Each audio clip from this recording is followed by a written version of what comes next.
Brahmamudi serial ఈరోజు latest promo ఏంటంటే అప్పు కోసం అందరూ టెన్షన్ పడుతూ ఉంటారు.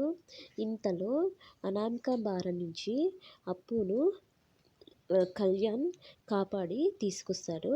ఆ పాటికే అందరూ ధాన్యలక్ష్మి రుద్రాని నిందిస్తూ ఉంటారు.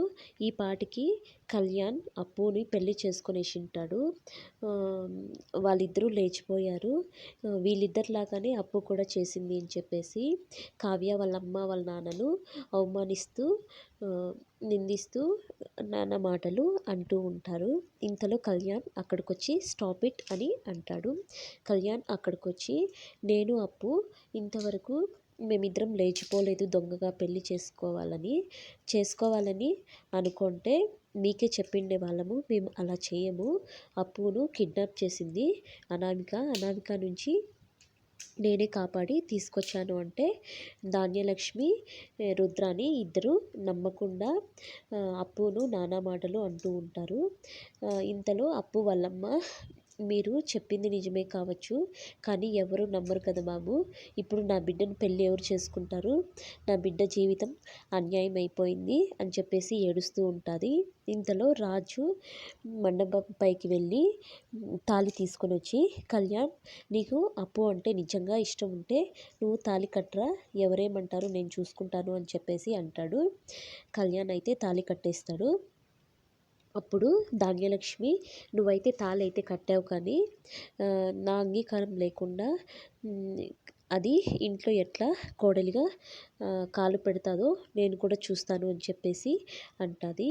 అప్పుడు కళ్యాణ్ సరే అయితే నేను మీకెవరికి ఇష్టం లేకుండా నేనైతే అప్పుని తీసుకొని ఇంటికి రాను, అప్పుని తీసుకొని నేను ఇంట్లో నుంచి బయటికి వెళ్ళిపోతాను అని చెప్పేసి అంటాడు. కావ్య కూడా చాలా బాధపడుతుంది.